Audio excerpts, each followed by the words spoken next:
Oops. I think we just lost our music. Did we just lose our music? I don't know, did we?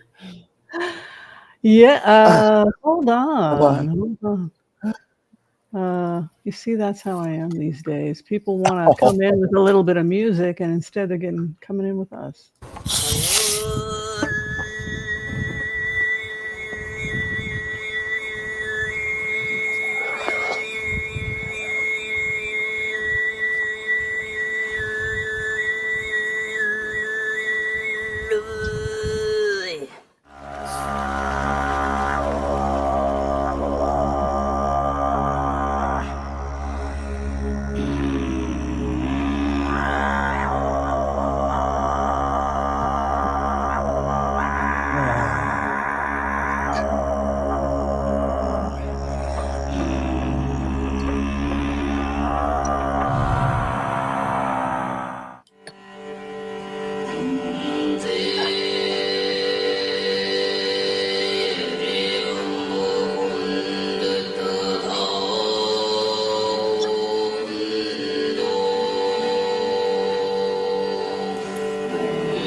I just thought I would open with some demonstrations of throat music.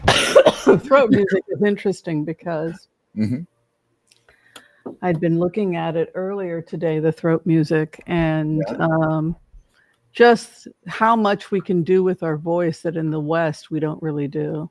yeah. Yeah, I don't know why that is, but anyway, I'll try and find a better musical selection. But I just grabbed something that said throat Musical. I like music. that. Yeah, whereas that was Musical. more like a demo. How are you doing, Chuck? How are Oh, I'm you? doing okay. You caught me. While we were beginning the show, I was here gathering my stuff to have my glasses, to have my cards, to have my Welcome pendulum. to the taco truck, everybody. And then I was pouring myself some water in my cup when you suddenly opened up our cameras here. It's all live, folks. How are you Oh, doing, really? Whimsy? Yeah.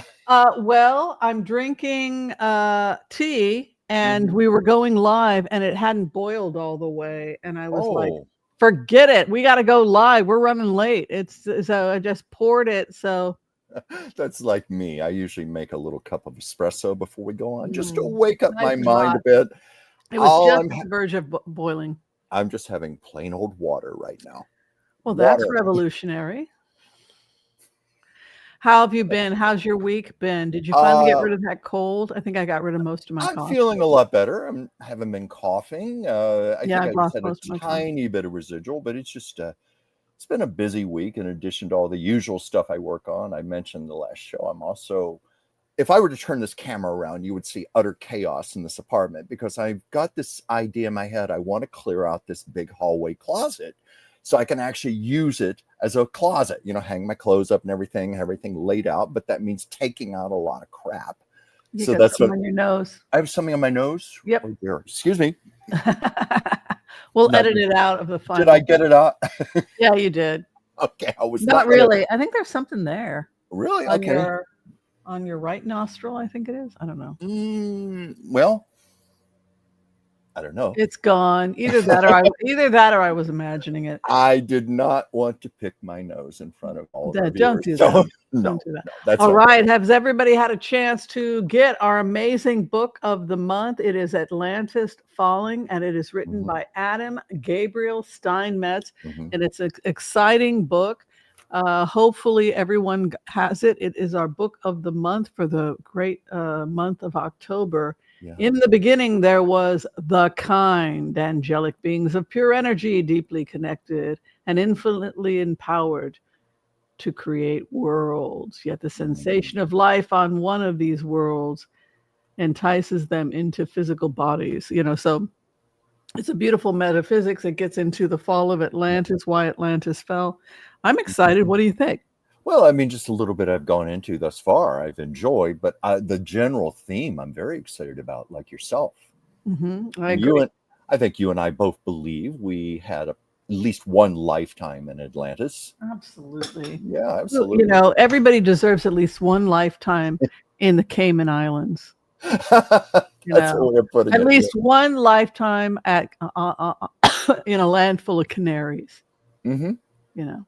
Mm-hmm. Well, let's go ahead. As opposed to canaries in a coal mine, like a lot of us are Right. feeling right now. Right. Well, let's go ahead and while I'm pouring another cup of tea, why don't we turn the camera around and you say hi to Okay. everybody, and then we're going to go ahead and get started. Seeing how I had to search for these, might as well use them here.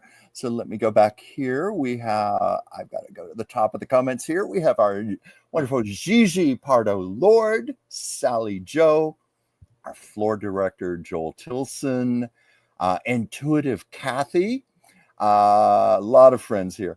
Let's see, Brenda Rakestraw, Ann Coleman, Fran Stevenson, Renee Ament. I hope I said your last name correctly, Renee. Let's see, Dharma Songbird. I like that name. Pat BWI, Anita K, Michelle Lynn, Hey Heather with some hearts after her name, Tavi. Trying not to repeat names here. I hope I'm saying this right. Suslick one. Well, we will continue to say, we'll continue to say hi to everybody as we go on. Thanks for doing that, Chuck. Thanks for we have the most everybody. wonderful people here, you know, and a lot. We want to give you gratitude for hanging out with us, hanging out at the taco truck, because, you know, Chuck and I spend a lot of time at that taco truck. Oh, do we ever? You know, that taco truck is, they started off with $2 beef tacos, and now they're $5. It's too much. Oh, I've seen them go for over $5, but you get two. Well, you get two. Yeah. Oh, well, one is two. Yeah, I love El Coyote. The last time I was there, I think was a couple of years ago. We were having a bunch of James Dean fans got together on his birthday. Wow. We had a little birthday party for James Dean at El Coyote. Even had a cake and everything, and just told stories about him. But I hadn't been to El Coyote in quite a while before that, and I was just shocked when I opened the menu to see how much the prices had gone up. I know, but the taco truck used to have cheap tacos. Yeah. I mean, it's still worth it. $7.50 for 2 beefs or whatever it is. It's still the worth margarita truck. Is there it's still a cheap. It's still cheap eats. All right, listen. What are you thinking? Trump is meeting with Putin again. What are you thinking? Yes, that's supposed to be in Hungary, and I understand tomorrow Trump is meeting with Zelensky at the White House, which. Well, before this, I don't know when the meeting with Putin is going to take place, but they said on the news that they spoke for a couple of hours on the phone. And, are you surprised? Nope, not one bit. And Trump even said that he had said to Putin, how would you feel if I sent about 2,000 Tomahawk missiles to the Ukraine? And according to Trump, Putin was not too thrilled with that. And he tried to dismiss it like a joke or something. Did you see this coming, my love? See this coming, my love. It's very fine print, but yes. Let's see here. Let's see if we can help the audience here. Can you see that? I can see it a little bit. I hope the audience can see it. Of course, that could have to do with putting on my magnifying glasses. When I do this, I can read it. That helps, Whimsy. Yeah. So, what are we learning here? Least deaths calculated with computers. Yeah. December 20th, 2023 at 3:53 a.m. goes to show you that I don't have a normal sleep schedule. Yeah. So where are we in the grand scheme of things? What does phase 4 say? Let's see, because I know we're still in the first phase, aren't we? We got the ceasefire. We did the exchange of hostages. Okay, yeah, we got the ceasefire, the exchange of hostages. Hamas now has to be expelled. But number 4, Putin arrested and tried in The Hague sooner rather than later. I like the way that sounds. If we can't get Putin, what are we going to do? I think we are. Demand house arrest, right? Yeah, we could, couldn't we? Of course, house arrest for Putin is going to be some palace in Siberia, but at least he'll be put out to pasture. But I think that's a lot to do with why Trump has been a lot cockier, more arrogant in how he speaks about Putin. Like even today, that little joke, oh, how do you feel if I send Tomahawk missiles to the Ukraine? Don't you think that the Abraham Accords is in charge, not Donald Trump? I would certainly hope so. But Donald Trump, we're talking about his ego, his demented mind. He probably sees himself as the leader of this. I think we should do the empath's prayer and see how long. Well, we know that Hamas has to disarm, and Yes. they are refusing to disarm. We know that when we calculated, I said it would take 10,000 U.S. troops. We now have U.S. troops headed to Gaza. So the good news is that we don't have to be nice anymore because the hostages are out. We can just take out Hamas. And the people of Gaza don't want them there. They want to go back home, and they can't go home because their houses have been booby-trapped with bombs, just like Vietnam. So they can't go home. Yeah. So nothing is going to stop the Abraham Accords. Yeah. Whimsy, no one is going to stop the Abraham Accords. So we know Hamas is going to a host country. You can either die or leave. Mm-hmm. I don't know. What do you want to say, Chuck? Please. Well, I was just going to say, I mean, maybe this is sidetracking just a little bit. When you were talking about all the booby traps that have been set, and people can't even go back to their homes. You mentioned the other day about the bunker buster bombs, the ones that can go deep, deep down. Could that be partially to destroy existing bombs and weaponry and these so-called booby traps that have been set around to clear the space to make it safer? Yeah, so basically they're going to have to blow up Gaza. And you can be sure the propaganda, look, the genocide, they're blowing up Gaza, and look at they hate these people and all the horrible things that are going on. But you have to understand that people have already died going into, in Vietnam, they had the underground tunnels. You remember hearing about that? I've heard of them, yes. Yeah, and the underground. I think they're open to tourists now. Yeah, and so people would agree to go down into the tunnels to clear the Vietnamese, the enemy. Yeah. And they said that those people that agreed to do that must have been psychopaths because it was such dangerous work. So now we have we have the same situation that happened in Vietnam is happening in Gaza, where you have these underground tunnels, and they're dangerous places because not only are they can you detonate bombs, but there are trap doors. Yeah. And they've had people go in, soldiers go in, and then somebody comes in behind you from a trap door and drags you into another room. Oh, God. Absolutely. Yes, it's very terrifying.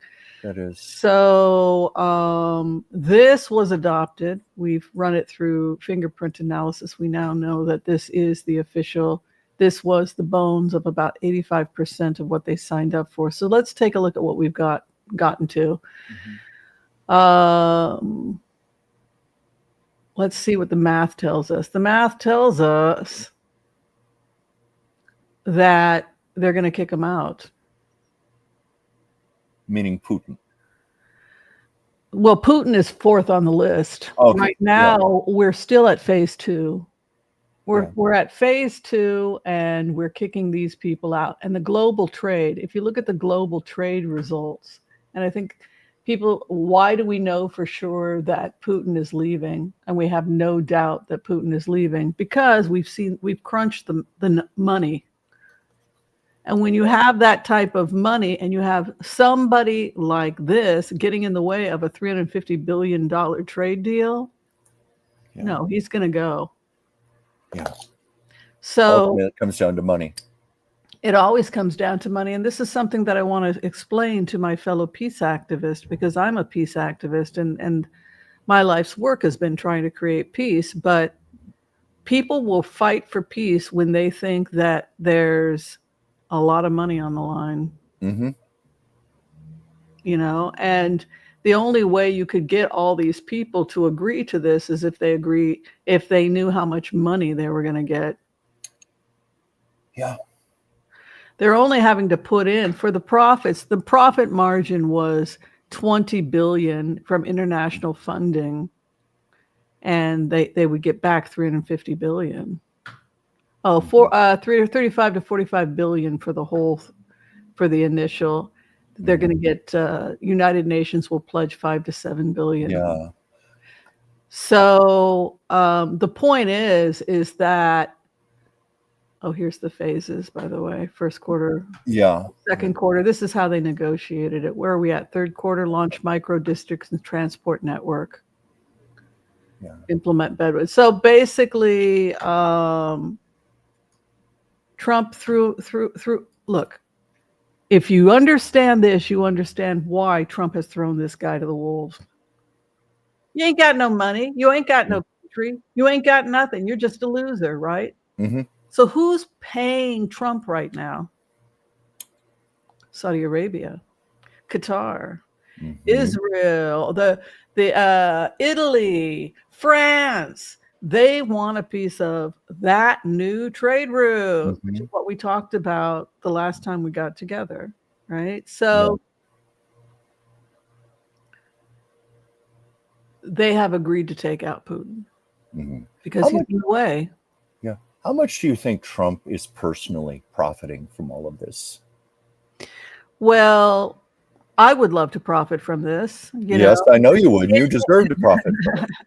In defense of those people that are profiting from a for-profit venture, what I would say, excuse me, you have to. The way to get to peace is to make people investors. Yeah. If you're invested in peace, you're going to do everything in your power to ensure that you have peace, because I got money riding on this horse. Yeah. And so I have no problems with the fact that this is I think that we as liberals and as leftists have to have a change of attitude. Of course, these people are going to make money agreeing not to kill each other. But the bottom line is we'll have peace, we'll have jobs, we'll have employment. Sure. Now, if we want to fight about making sure that that the workers don't get exploited financially, that's a separate revolution. But I think we have to look at this realistically and accept the fact that anytime you're building new trade routes or this kind of agreement, they're not going to do this out of the goodness of their heart. People want to see the money, honey. I want to see the money. Yeah. I would like to be paid. If you're making profits off the Abraham Accords and I have contributed something as a researcher. You have contributed significantly. It's been your life's work. It is my life's work. Yeah, it's your legacy. I would, and you say, all right, we're going to pay you, 10 million or whatever for 40 years of research. I would cash that check, no problem. I have no problem with the Abraham Accords being for profit. I have no problem with the fact that Kushner wants to make a profit, because ultimately it's what's best for everybody, and everybody should be making money. Sure. I just want to make sure nobody gets exploited. Yeah. Putin has been an impediment. He was one of the people that was behind October 7th. He has been an ally of Iran. He will continue to be an ally of Iran, but it's not going to be the same Iran. No, it can't be. It's not going to be the same Iran, because that was part of the axis of evil. And so where do we take it from here? Where does the math tell us to go? Where does the math tell us to go? After Putin's gone, who goes next? Well, Putin, of course, according to this, number 5, dismantle Iranian leadership. And of course, do not make a deal with Iran and Russia for normal relations in exchange for profits. So what are we looking at, people? Are we looking at the fall of Iran as we know Iran today? It keeps looking like it's going in that direction. Yeah. So was Grok right? Did Grok get it right? Did the supercomputers get this right? I think they did. It certainly looks that way. Do you think that the Israeli Defense Forces challenged this data and went through it meticulously? Do you think that they shared it with the Americans? I think there's a strong likelihood. Did they share it with Mohammed bin Salman of Saudi Arabia, His Royal Highness Mohammed bin Salman? Probably. Did they sell it? Did they share Grok's data with Elon Musk? Oh, yes, I think so. So where are we headed? We're headed towards the fall of Putin and the fall of Iran. Okay, that makes a lot of sense. I'm thinking also, when we were talking about people like Branson and Musk and all these so-called philanthropists, it's also about boosting and rehabilitating their own images. Celebrities, Good either point. celebrities, famous people often get involved in charities for that very reason. It's more about their image than their actual goodness of their heart. I think you have a valid point. Well, I used to know Elizabeth Taylor's personal assistant, and I'm only bringing this up because Elizabeth gave away many millions of dollars, but she did it privately and quietly. She did not want to be public about it. Well, she was a nice Jewish girl. She felt that you're not supposed to advertise it. She converted. She was a nice Jewish girl. Yeah, she felt that giving should be private and personal. That's what Jewish law says it's supposed to be private. And the only time she would lend her name to a charity is if she felt her name would help to raise awareness and more funds. But otherwise, he said she was very strict about giving privately and quietly. But I see these people like Branson and Bill Gates and stuff. Do you know the rabbi who converted her? I believe is the same rabbi that converted, though he was much more orthodox. Yeah, Sammy Jr. Was it Sammy Davis Jr.? Yeah, and his wife became really orthodox. Yeah, they were very religious. I knew that about Sammy Davis Jr., but I didn't know he helped convert Elizabeth Taylor. I knew Elizabeth converted to Judaism when she married Eddie Fisher. Yeah, they all had the same rabbi, and I believe there was a car accident or something happened where Sammy Davis Jr. lost his eye. He lost an eye. And the chaplains were there, and I guess he wanted to speak to a chaplain, and the only chaplain that wouldn't leave his side was a rabbi who came and counseled him. Interesting. And he felt that it was a sign from Hashem that he should become Jewish, and he converted. Yeah. And then Marilyn Monroe, I think the same rabbi. Yeah. And also Frank Sinatra was one of the very few people who took in Sammy Davis Jr., actually took him into his home and helped nurse him back to health again. Yeah, and I guess that friends of mine were surprised. I guess Sammy Davis Jr.'s second wife was also a convert to Judaism, but she went really like koshering the kitchen, Shomer Shabbos. So he had to do a little repentance with his last wife because she was strict about being a good Jew. So it's amazing how everything comes together. Well, let's go ahead. We'll do the empath's prayer. Yeah. We'll go in and take a look. Sound good? Sounds good. Excuse me. Good to see you all here. If you haven't had a chance to like, share, and subscribe, we love having you here. We love promoting the channel as we make it to 100,000. So thank you for being here. Let's bring. How close are we, Whimsy? Less than 7,000. That's great. Thank you. Thank you. It's been slowing down though. Well, we got to speed it up. Okay. Excuse me. I want to call on white light protection for myself and this community as we ask permission from Spirit to access the Akashic records. We call on our spirit guides and our good angels to be with us. Please give us the clarity and the wisdom that is needed to empower all of us on our journeys to make the best decisions for ourselves, our families, the planet, the people we love, but also to help those that we may have strife with. And together, collectively, as a community, we say, Amen. Amen. For those of you today who would like to receive a healing, we come together at this time and we pray. We pray that you and those you love receive a perfect healing in mind, body, and in spirit. And together again, we say, Amen, Amen, Amen. May all souls be healed. May all souls be May healed. all souls be healed. All right, let's see what else is going on here. Joel, or Mitch McConnell. Oh yeah, I saw that. Kind of fall. What do you think about Mitch that? McConnell fell while walking in the Senate building today. It happened. Oh, and then will he die in office or retire?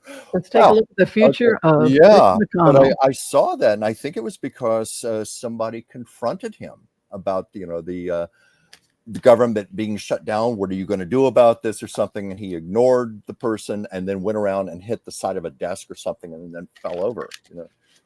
So that was immediate karma. So what are we asking specifically, Whimsy? Just let's throw some cards on the future of Mitch McConnell. Will McConnell die in office? Will he retire? Okay, I got last pendulum on that. Woo!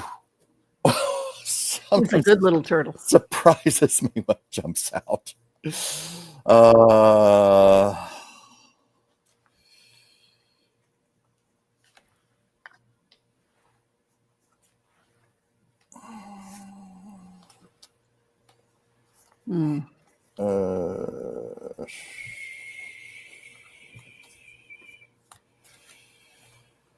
Well, I think I know already. All right.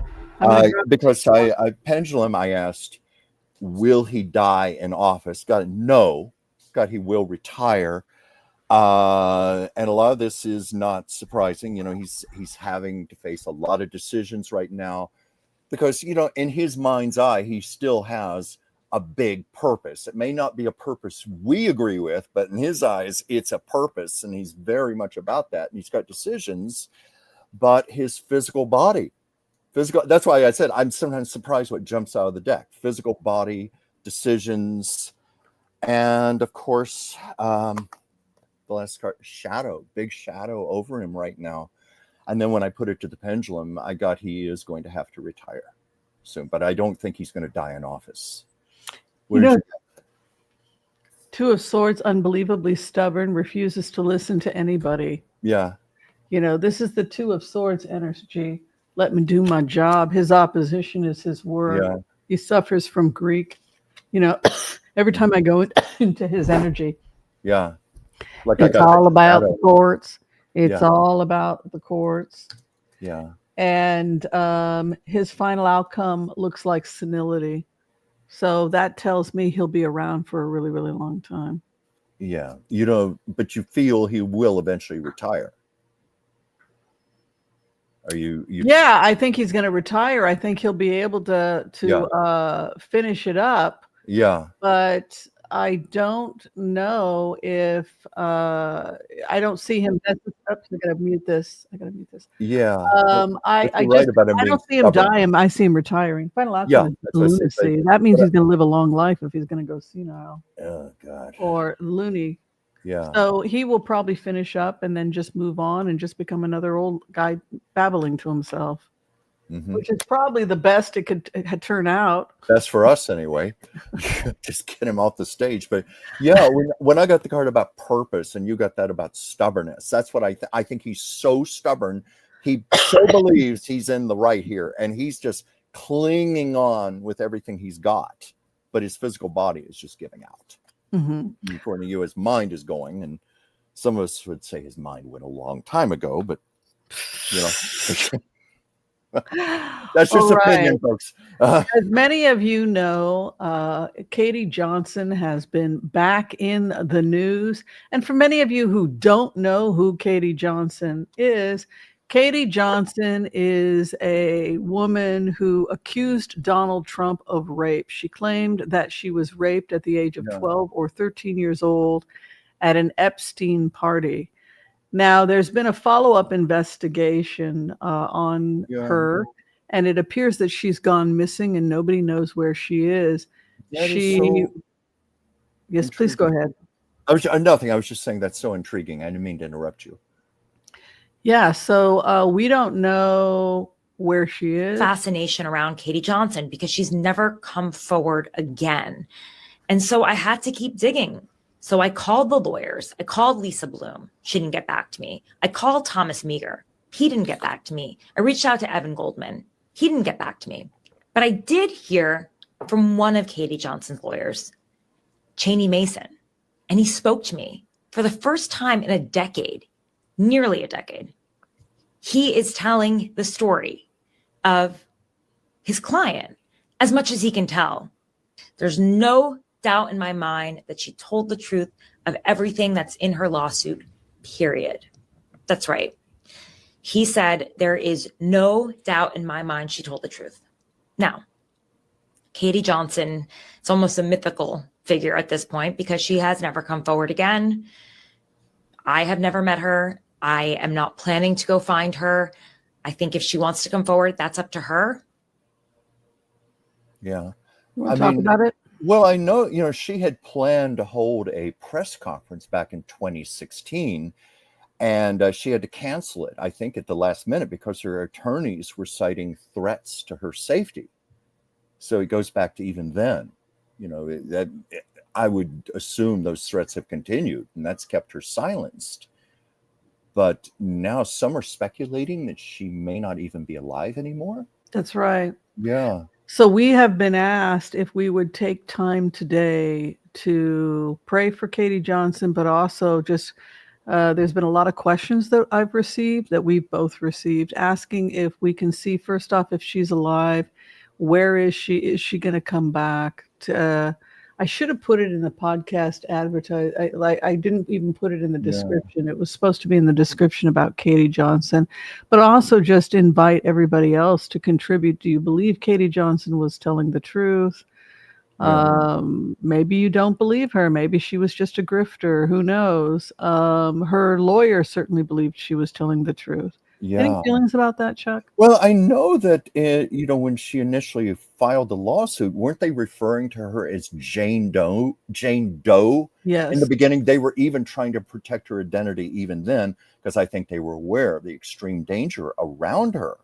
Because it was a lawsuit accusing Donald Trump and Jeffrey Epstein of raping her in 1994 when she was 13 years old. And I think she even said there were multiple encounters, but the case was dismissed for procedural reasons in 2016. And of course, then she was going to have that press conference, and then her lawyers, just pulled her off the stage. Figuratively speaking, off the stage, because she was getting so many threats. That's certainly what we know about her. And I even was thinking while you were talking, I know it's not like the witness protection program, but something similar to that, where she's been given a new identity or she's been put into hiding. Do you think that's a possibility? I think we have to take a look. First thing that people want us to know is, thank you, by the way. I got 3 or 4 emails about it. Thank you, everyone we do read our emails, Chuck and I. So if you send him a request, dransfieldchuck@gmail.com. Hey, could you cover this? He's going to cover it, or he's going to tell me we're going to cover it. Please do. Same with me, whimsyanderson@gmail.com. We appreciate your emails, and we do. Very much so. Very much so. Well, it's the lifeblood of the show. All of you out there. I think the first thing, and we all obviously want to treat this with respect and kid gloves, because it is such a serious thing. Absolutely. But I felt so strongly after getting those emails, please, please, please find out where Katie Johnson is. And is she still alive?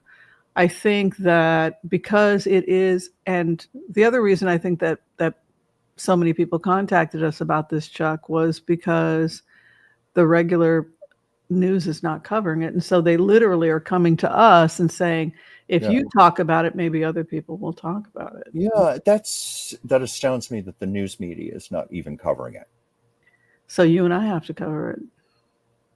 Well, we'll do our best. That's what they're saying. And then maybe we can get other people, because if we're talking about it, then the other readers will start to talk about it. Yeah. And then I know David, what's his name? David Pakman? Who's the guy that watches this show? David Pakman. He watches our show? Because I'm pretty sure I love David Pakman. I didn't know he watched our show. I assumed he does because he keeps quoting me. So I wrote some articles on Trump's health, and he I watch him a lot. Really admire him. So, we put it out here, then maybe David will cover it, a Midas touch, maybe, who knows. But let's just do cards first off at her physical health. Is she alive or dead? What's going on with her physical health? Let's find out first.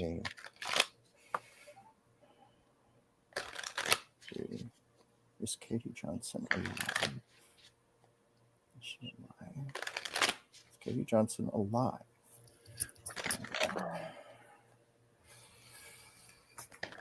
Katie Johnson. Katie Johnson is alive.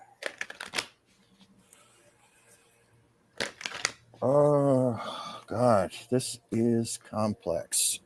Is Katie Johnson alive?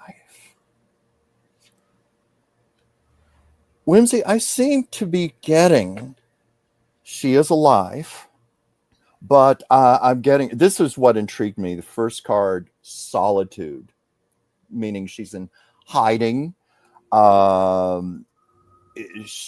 suffering. Now, that could be emotional suffering, a lot of discontent, but she's lost a lot of loss, and it's because of all of the shame around this. But that solitude card tells me she's in hiding.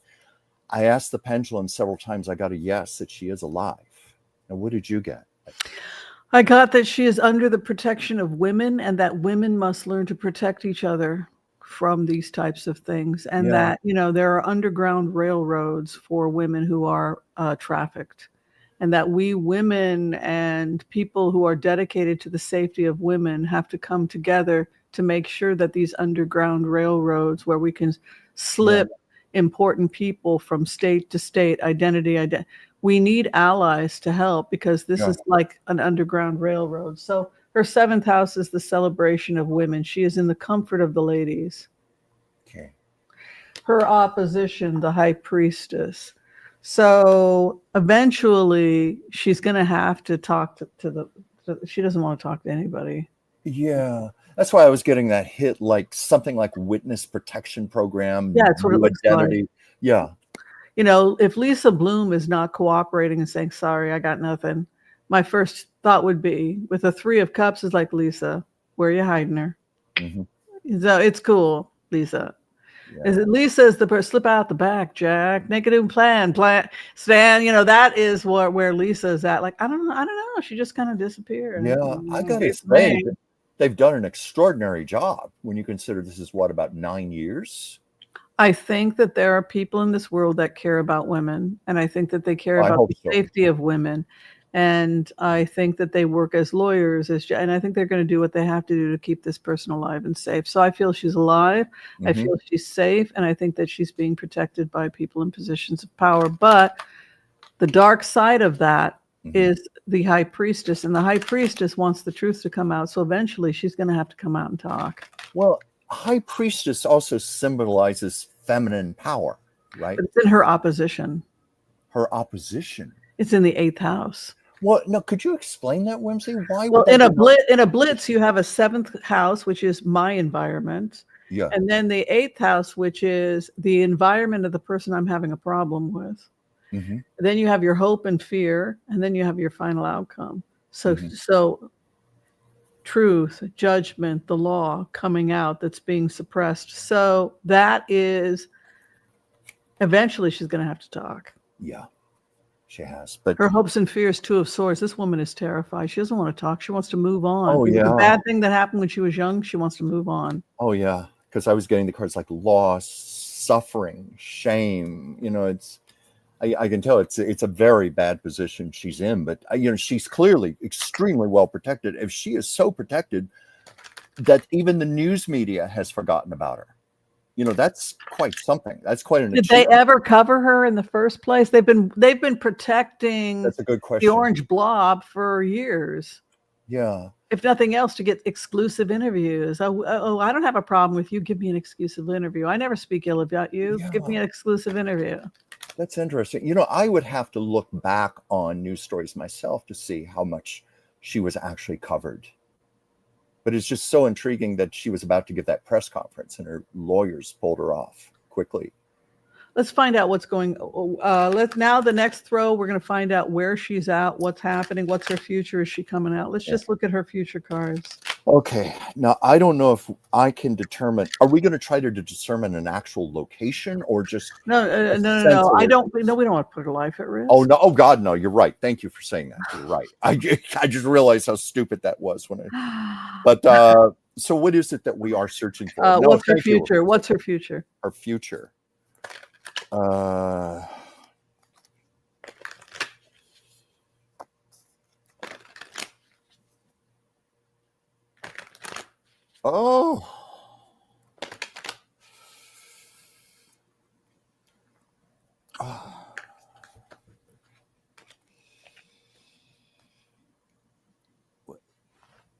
you know, I can tell right now, you know, when I get the exhaustion card, I can tell she is just worn out. I'm mentally, emotionally, physically exhausted right now.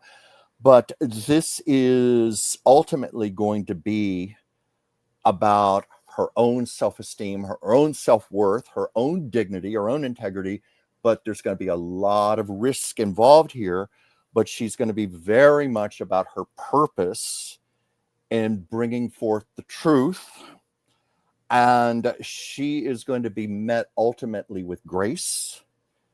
And it's going to be because she's ultimately is going to be such a life force when she eventually does come out and tell the truth. But it is going to be at a risk. But I think the public is going to treat her with grace. Mm-hmm. Now, what do you have? I get the impression that she moved on. She's under protection. She's got a new life. She's got a new life partner. She's possibly married. Her husband is a little bit on the stern side. Her husband or partner doesn't want anybody to find out. And that her husband or partner is highly protective of her. So he takes her to smooth waters. You know what I feel? I feel like it's like she married a Latino man. He's very protective. He's like, I'm taking mi señorita out of the area. So she has this man taking her to safety. My wife, my kids. So she is seen as part of in a family of some type. Very religious, or this is like a nice Catholic family. This is an upstanding man. We live a private life, like in Albuquerque or something. I mean, this is like a nice religious family man, smooth waters, hopes and fears that this will all be taken away. Like, I have a quiet life. I live in a small suburb outside Mexico City. We go to church on Sunday. We're quiet people, you know? So, and then fear that it'll all get taken away. And then the final outcome, her husband, the King of Cups. I'm protecting my wife. We are simple people. Esposo. It almost has that. Like, she lives a simple life. Yeah. It was something that happened long ago. It was very painful. She lives a peaceful life now. Her husband is her partner is very protective of her, protective of his family. They'd like to move on. They are spiritual people. They're good people, but they don't want this to come. She wants this gone. That's what it feels like. And the clarification, she doesn't want to, why bring it back? Yeah, but don't Why you bring feel it back when I'm so well now? I have a beautiful husband, children. We go to church on Sunday. We live out in a small town outside Mexico City. Leave us alone. It has that kind of a feel to it. Yeah, but don't you feel she's eventually going to have to come forward? She doesn't want to. She doesn't want to. Her fear is the tower. Her fear is the tower. Right. No, I think take it all away. My husband doesn't want this. Yeah, I think it's an enormous risk, an enormous sacrifice, but I just feel like she is going to sooner or later in the future have to come forward. And ultimately it will be empowering for her. But I think right now it's extremely consequential. She has every reason to be frightened. Well, we pray for her, and if the cards are correct, and I have a feeling they are, she wants to live a peaceful life with her partner and kids. And this is also what Virginia Garofalo wanted. You know, I'm married now. I live in Australia. I want a peaceful. It didn't turn out that way for her. She chose Virginia Gaufrey. I think that's how Gaufrey, is that how you pronounce it? Pardon me if I got the name wrong. Virginia Gaufrey was trying to live a private life in Virginia, and then she got pulled into this public lawsuit, and then her life falls apart. She also came out that she had domestic violence problems.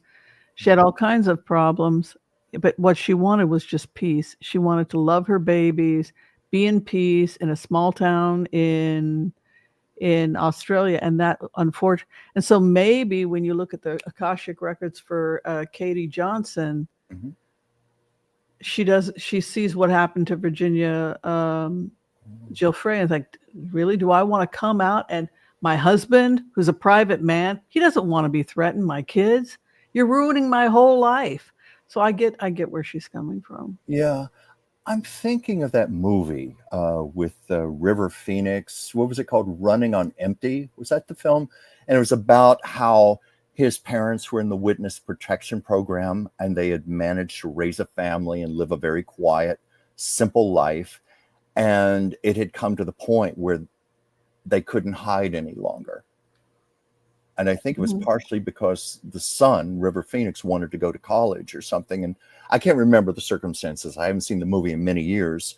But they screwed up with the documents. Probably he couldn't find his real documents or something. It was something where the parents were faced with the dilemma of having to give up their safe little life. And that's what it looked like. Surrender. That's what it's reminding me of a lot. Yeah. Yeah. I mean, if my husband and I lived a quiet life and he was a simple man who was just trying to raise his kids based with, be a child of God, just trying to raise their kids right. And then to have this crazy and people threatening him and his family, who the hell wants that? No, if I had gone through what she'd went through, I just want to be left alone too.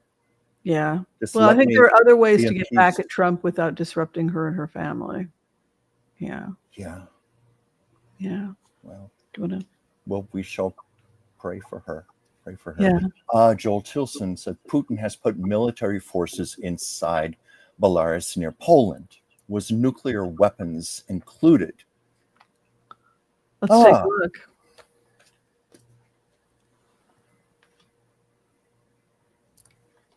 Weapons included. Were nuclear weapons included? Okay, I'm not getting a definite answer there. I got a no. I got, with the pendulum, I got a maybe, leaning more toward no's, but it kept going more to the middle between the yes and the no.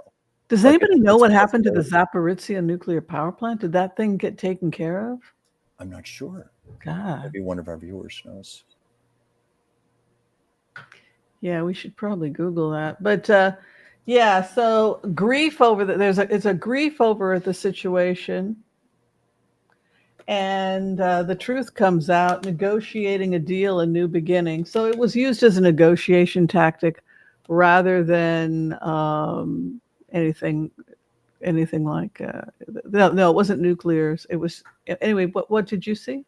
I'm sorry. Oh no, I didn't even pull the cards yet because I just got that on the pendulum there. I didn't go further, and I don't even know if my cards would give an answer there. That's why I just handed it over to you to do with your tarot. Mm-hmm. Yeah. So you didn't get any tarot on it?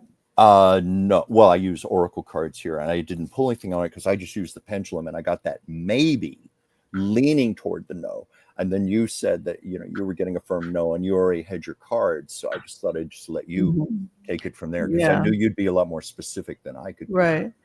Okay, so remember how the last time I had gone into the Zaporizhia energy and I had told workers that they needed to evacuate and that professionals were going to come in and try and set things up, but I needed people to evacuate. Mm-hmm. Remember the remote? I do remember that. Okay, so we're there. So Russian officials said on Tuesday that work would begin this week to restore external power links to the Russian-held Zaporizhzhia nuclear power plant station, which has been running on emergency diesel generators for 3 weeks. Russian forces seized the Zaporizhzhia plant in the first weeks of Moscow's 2022 invasion. Each side has accused the other. Active preparations are underway at this time. To international bodies in Vienna told Russia, we expect the repair work on both power transmission lines to start at the end of the week. In order for the work to be carried out, it is vital to agree on a local ceasefire in areas where the repair work is carried out. Yeah, so the experts are coming in to repair it. Yeah. Which was basically what the cards had said, that people would be asked to leave, just step out and let these people come in. We're shutting everything down. We're going to do the repairs. And that's what happened. Now, I know you have been busy. I know you've been doing a lot of work, and I know that you've been doing a lot of meditations about everything crazy that's going on in the world. How has your meditation been affected and your channelings? A lot of people feel so defeated right now with I know, particularly during the government shutdown. They want to know how long that nightmare is going to go on. And do you feel like any spirit has a message for us or has anything to say to us about everything that's going on? Like, Well, were you able to connect with anyone? well, yes, I did. And first of all, I was going to say, I just watched the nightly news last night, and it was just one horrible story after another, after another, after another. It is getting depressing right now. I wish I had something that was a little more pertinent here. Marilyn Monroe wanted to come in. In fact, I have You know, two messages. you know why I'm not surprised that Marilyn Monroe came in? Because Marilyn Monroe got very close to being blacklisted as a communist, and she was actually, you know, and we are living in a time. I live in Portland, Oregon, and we're not the most violent people in the world. So to have ICE come into Portland, Oregon, and we got a lot of liberals here, And you frog look at costumes.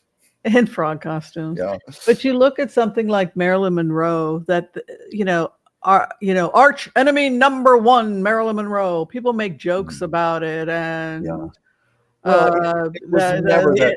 the FBI is going to come in and take care of Marilyn. You know, like people, it became a laughing stock. But her husband, what about her husband? Well, it was never that bad for Marilyn Monroe. I mean, she was married to Arthur Miller. That's what got her.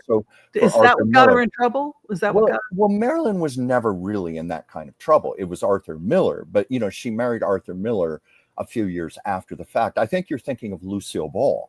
Now, no, not Lucille Ball. I'm talking about Marilyn Monroe, because she had to negotiate peace between Eli Kazan and Arthur Miller, because they had a falling out about naming people with the communists. Oh, yeah. And that people had thrown around the name, well, maybe we should bring in Marilyn Monroe. And then there was a joke about it. Yeah, she's arch enemy number one. So there was a joke about it. But it's good that nothing bad ever came of it.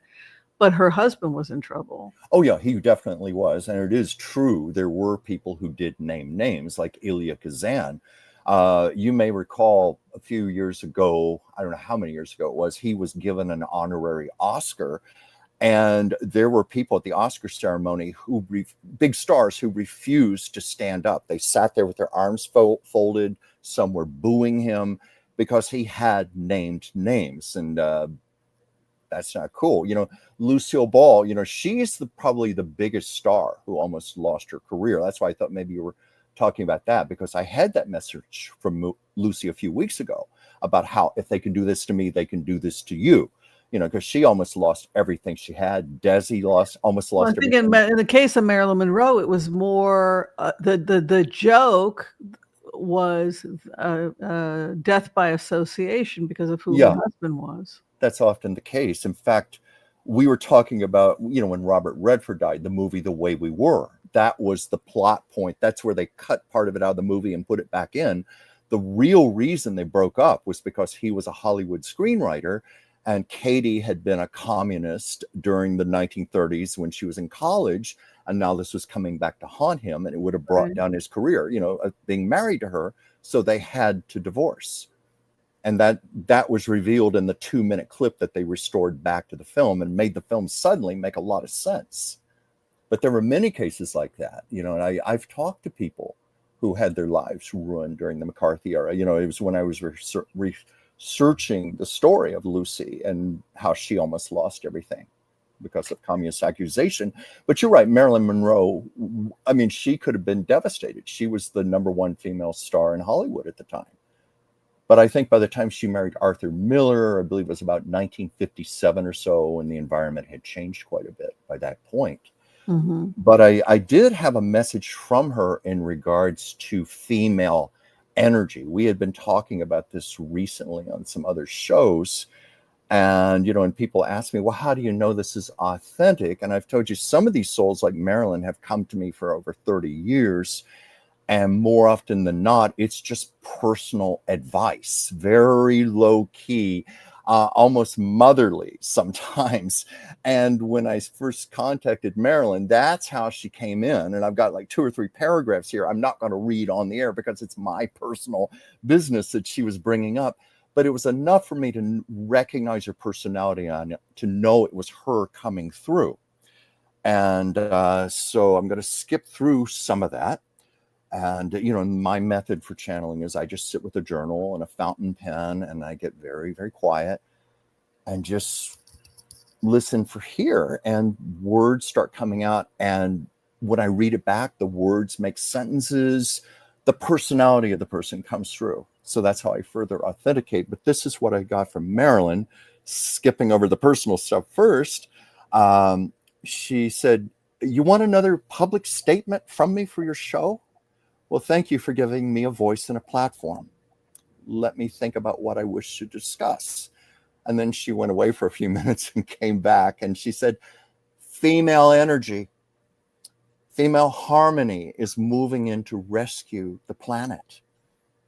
I served as an archetype of this sort of thing, a sort of ultimate woman, the zenith of beauty and femininity. And however exaggerated it became in people's minds, that seemed to be the role I was meant to play, even off stage from the movies. It is not necessarily entirely true, but it's a viable enough fantasy and served a purpose. I was born to provide that. Women and even men could live through me vicariously. Men found me irresistibly desirable, and women wanted to be me. That was true for most all of us who incarnated to be film stars. We held up mirrors to show people a projection of their own disowned selves and the potential they had to achieve something bigger and better. It is no accident that people such as myself were labeled, quote unquote, larger than life. I was a magnetic combination of fragile vulnerability, almost a little girl fragility, combined with tremendous forceful power. The truth was that I held enormous power in my real life, REAL, outside of the real, REEL, outside of the real life on the screen. I made large sums of money, not just for myself, but the big boys who ran the studios. They had to listen to me. My movies even saved 20th Century Fox from going under. Not the first time that happened. A little 4-year-old girl named Shirley Temple saved the studio from going down in the 1930s. And let us not forget that Mae West saved Paramount from bankruptcy during the same time frame. Women have often dominated Hollywood and kept it thriving because we created and projected powerful personas that millions of people across the world identified with. On screen, we were formidable presences. One of the few businesses in the world where we often were paid more than men. If our movies made enough money, we even had more clout than men. I came to Earth in my last incarnation to serve as an example of this potential.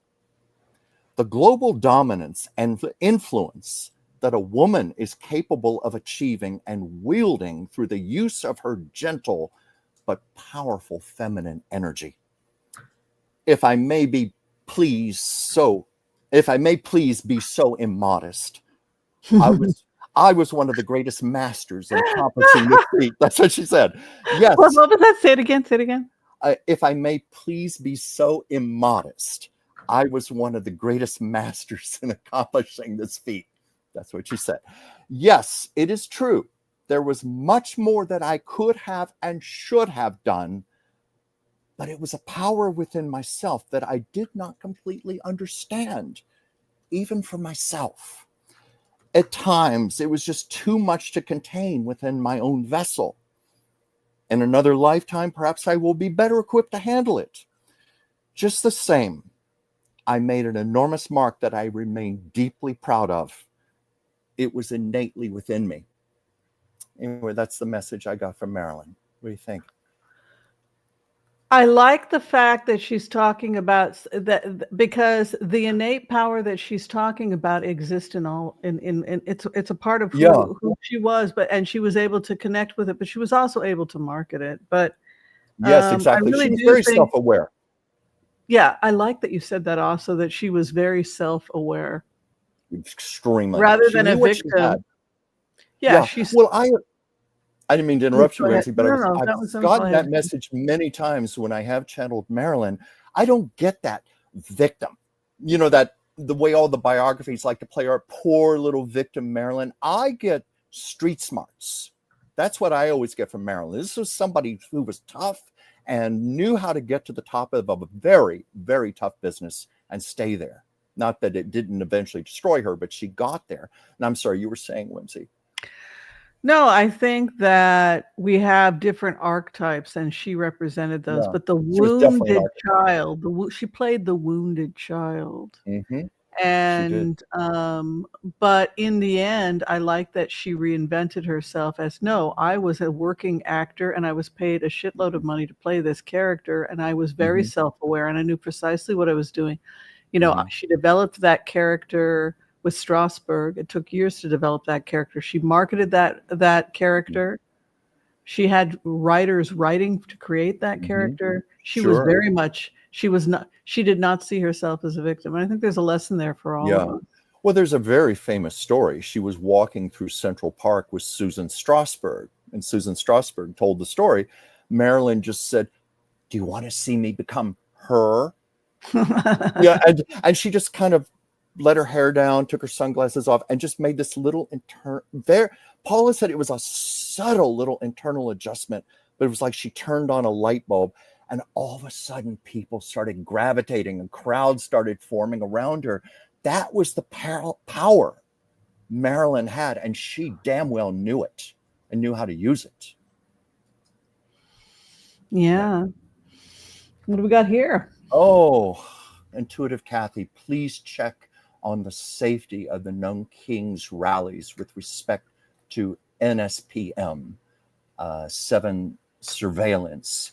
You know, my own feeling, just personal opinion, it's imperative that it be conducted peacefully. If it turns violent, that's just going to give the Trump people something to use against them, because they're already calling these people terrorists and people who hate America. You know, they're already gaslighting and turning. I hate America because I've been going to them marches. Yeah. In fact, by the water. It's really nice. It's been suggested one of the ways to counter that, protest peacefully, but everybody carry an American flag in their hands.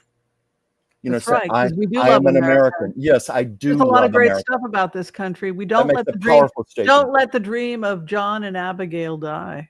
That's another way of being a patriotic American. They didn't have slaves. They didn't believe in that crap. Yeah. He was Farmer John. He'll go and pick the carrots himself. That was John Adams. He didn't believe in that crap. It's why he had problems with Jefferson. He wanted to outlaw slavery. Go back to what our roots are, our heritage, and be proud of that heritage. Be proud of Abigail and John. And these were good people that were fighting the good fight, that felt that we should all of us, gentlemen farmers, you do your business, you work in the field, and you come as a patriotic American and you serve your country, and then we're all equal. You go back to the farm. And that is ultimately what we have to, you know, the reason we march is because we do care about America. Yeah, precisely. I was outraged when I heard Trump say that. Let's throw some cards on it. Yeah. So we're throwing cards on are they going to be safe? Okay, and of course that is a bit of a broad question, because these are going to be rallies taking place all over the country. Is there a way we can make it ultimately safe? I got that it's going to be safe. Yeah, it's pretty safe. I mean, the truth of the matter is they supply security in the states and in the cities, and it looks like it's pretty good. You've got the hermit here. You've got a celebration. We're having fun. We're Americans having fun who love our country. Handing out flowers, you know, peace, not war, and take things slow and steady. But I don't see any violence. Maybe something different. Well, I mean, obviously, it's people in their purpose and in their priorities. But I pulled another card. I got celebration, more or less tying with what you're saying. I think it's going to be, I hate to say fun, but more festive than violent. It's going to be people impassioned in their purpose and celebrating that fact that, yes, we do love America. And we do want to fight for our democracy. We're going to be okay. We're going to be okay. That's the bottom line. Look, Trump served his purpose. He signed the Abraham Accords. All those countries. Look at that new trade route. Children that will be born. The children that will be born in Oasis, never knowing war because of what they signed. Yes, we aren't happy that Trump is the car salesman that made it happen. We needed a car salesman. We may not like that car salesman. Maybe we felt like, for whatever reason, the powers that be, the money behind it, felt like this was the guy that was going to get this contract signed. Well, he did exactly that. So Trump has served his purpose. And so now he can leave. And that's the good news, because when you put yourself in the shoes of the puppet masters, Trump did his job beautifully. Let me ask you, Whimsy, do you think it could have been someone else other than Trump, or Trump was destined to do this? And that's maybe the higher reason he's been in office as long as he has? I think that people felt, whether it was true or not, people felt like the Democrats were going to obstruct and not let it happen. That for whatever reason, they kept getting in the way. No, don't hurt this person. What about these people are claiming that they're being oppressed, and you would never be able to get anything done. Maybe you would get the rebuild of Gaza, but it would take 40 years. It would take 40 years because, well, what do you want me to do next? What do you want me to do next? Come on, this will not work. So that was what people at the Abraham Accords felt, whether it's true or not. They felt that we would never get to this point with Harris in the White House. That's what and I'm that wondering. you needed somebody that could be bought and sold. Look, stand here, shake hands, and sell this. And that's what he did. He showed up, a car salesman. We'll pay off your debts. We'll pretend we like you. We'll pay off your credit card debt or whatever, and there you go. Stand there. All he has to do is just stand there. Yeah.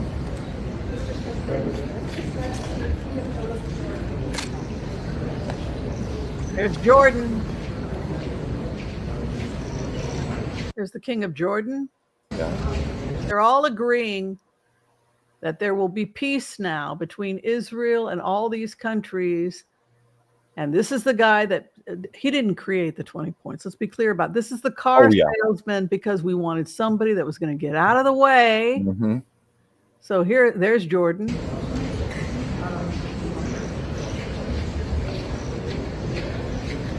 He's short guy. The king of Jordan is so tiny. Yeah.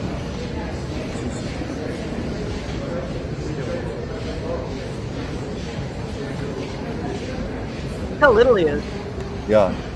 You know, his wife Rhonda, she's Palestinian. When he went to a dinner party and she was there, she's stunningly beautiful.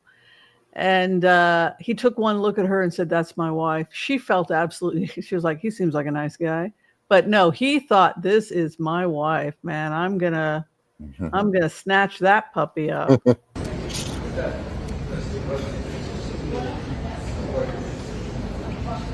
Bahrain. Here's Bahrain. Let nation lot lift up sword against nation, nor study war no more.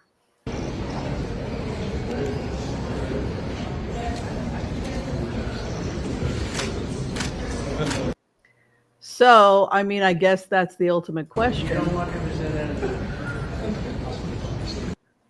Wow. Who else could have pulled this off? Yeah. What do you think, Chuck? That's what I was thinking. That's why I asked you that question. If maybe, that is the higher purpose, the higher reason for Trump being in office for as long as he has.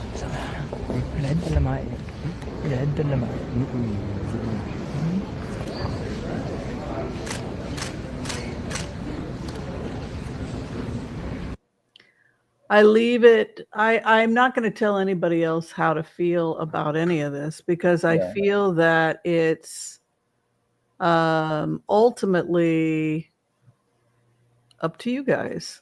Yeah. Right. You know, whether or not you think that, you know, Harris would have obstructed this, you know. I'm wondering that myself, and I've never thought of that before. But Trump was certainly in his element. You know, I mean, heaps of praise being thrown upon him. It looks like he even had his makeup done properly for once. Oh, I noticed that. Yeah, Yeah, I think a lot of the time he likes to do it himself because nobody does it as well as he does. Is that his argument? I don't know if that's his argument or not, but it looks like his makeup is actually blended. But just he's in his element here. And you're right, he's such a snake oil salesman. He's such a used car salesman. That was his whole persona when he did The Apprentice. You know, we've talked about that. I've talked to people who worked on the show who said he often would not show up until late in the afternoon. He'd be coked out of his mind. They'd have to, no, this is what people who told me who worked on the show said, that they'd have to sometimes do 30, 40 takes to get something usable that the editor could use. But it's all to create the illusion. Trump's always been about illusion, showmanship. He's taking the credit for all of this and just reveling in it. But he was the perfect front. Don't you think that he deserves the credit to some extent? Like, you pulled it off, dude. Look at all these people from Europe, and you know everything that they're saying. They're saying, "Damn, man, you freaking pulled this off. You actually got us to sign a peace agreement that there would be no more war in the Middle East. That the days of war have. The future is Oasis. Yeah, Oasis, baby. Well, the future is Oasis." That's the ultimate thing for him to say, I made peace in the Middle East. That's no small thing. You know, so now that this has happened, and the only people that has to get removed is Hamas, give these people in Gaza a freedom from these terrorist nut jobs that Qatar and Iran paid to come in and terrorize the people of Gaza, and the people of Gaza have to renounce this death cult and get with the program and be part of the Abraham Accords, so that they can, you know, enjoy what Morocco's enjoying, and Bahrain and Saudi Arabia and Egypt, and everybody has signed on to this. We will be at peace. We will no longer be at war with Israel. The point is that he pulled it off. And the ultimate question is, why would Harris have been able to have pulled it off? I'm wondering. Or would the Democrats have actually obstructed this process? Are we the enemies of the good? Is perfection the enemy of the good? Is that the problem? We wanted it to be perfect. Well, did we want it to be perfect, and that's why we wouldn't have gotten to this point this quickly if we had gone with Harris? I think you made. I voted for Harris. I'm just throwing this. I did too. I did volunteer work for Harris. Me too. Yeah, but I think you made a very good point. They needed a showman. They needed someone who could be bought and sold. I've never thought about it in that respect. And with Harris, I'd have to think about that for a while. But you're right. They probably had the perfect person that was needed to pull this off in the way that it was. It just doesn't look like the way we would like to think it to look, you know. Well, I think he got out of the way, and the experts came in. Oh, I'm sure of that. And the experts looked at the data. They had a lot of people with rebuild ideas. They ran everything through computers. They debated everything. You know what freaks me out is not that they took 85% of the ideas. I want to know what they threw out. Yeah. If they took 85% of the Oasis one and integrated into a 20-point plan, then what is the 15% they threw out? Yeah. That has me nervous. What did he throw out from my original? Well, because you are so intimately involved in this and connected, do you have any hunches? Have you thought about it? I think I can do another computer analysis where I can run his stuff. There was a digital fingerprint analysis done that showed that it was a lot heavily built on the Oasis one. And that was because I believe because I had support from the Prince of Saudi Arabia, because I think that he was the one that stepped in and said, that's right, it's going to be an Oasis, because we are Bedouin. We are all Bedouin. This is our region. This is the area I come from. And we want to go with something that represents the Abrahamic culture. And so I think that was ultimately why it won out. And I think that They were pretty sure they were going to go with the Oasis Bedouin concept. But look at all these happy Bedouins because they won. Look at how proud they are. We did it. This is our whole culture. We the Bedouin. We are the world. We are the Bedouin. They're going to let look at all these proud Bedouin. You freaking went with us. Yeah. That's what Saudi Arabia is thinking. They're thinking, man, how the hell did you come up with that crazy idea of a Bedouin tent? Wow. You're all Bedouin. Everybody come in there. Look at that sword of the Bedouin. And look at the respect. Like you have given us our heritage back. You have returned to us that which was ours. You found the answer in our own heritage. You're a regular genius. Well, this certainly played right up to Trump's massive ego. Stroked it in the biggest way possible. And he is reveling in it, or was reveling in it, I should say, from that video there. We live in strange times, don't we? Yeah. Well, I've been reading things about how his quote unquote people are just doing things to keep him placated, keep him happy. It's been superficial things like redecorating the Oval Office with all that gaudy Home Depot gilded stuff, and then the ballroom and things like that. That plays to Trump's love of real estate, renovation. Well, let's also help him get his Nobel Peace Prize and let him take credit for this, and let's enjoy your Nobel Peace Prize. Yeah, and fly him over there so he can take a nice big victory lap. It all keeps him happy and placated. Let's see. Contessa Jordan says, I'm not sure if you know this. The sites for Oasis are stargates and need to be unearthed. There are other sacred sites located much throughout the world, such as the pyramids. I was shown this in a trance. That's very intriguing. I like it. You do? Well, I think that the future... back to Gaza. Where else would they go? Yeah. Their home. Yeah. I don't know. Any thoughts on that, Whimsy? They're going to be in Gaza. They're going to be building Oasis and raising their children without terrorism. We want them to stay. We love the Palestinian people. We just don't love the terrorism. Of course, Gaza is for the Gazan people. Not only are they going to stay, but we're going to do what we can to give them more land because they need more land because it's overcrowded, which is why we're working with El-Sisi to donate 450 square kilometers so that they can have that extra land because they need, after what they've been through, they need a little help there. So no, we support that. Did you have a good time, sweetie? I did. Yeah. Excuse me. Any announcements? Any announcements? Didn't I just make these the other day? Anyway, if you want to reach me, as we said earlier, please, I love getting messages from you, dransfieldchuck@gmail.com. Love doing readings for you. I just answered someone who wanted a reading and he hasn't gotten back to me, but please know I'm trying to reach you. And of course, I do artwork commissions. I'm a professional artist, but I also receive messages often from subjects. I channel messages from the subjects as I do the portraits because I spend quite a few hours on them. He's incredible. For you. I've had him channel for me. He's amazing. Thank you, Whimsy.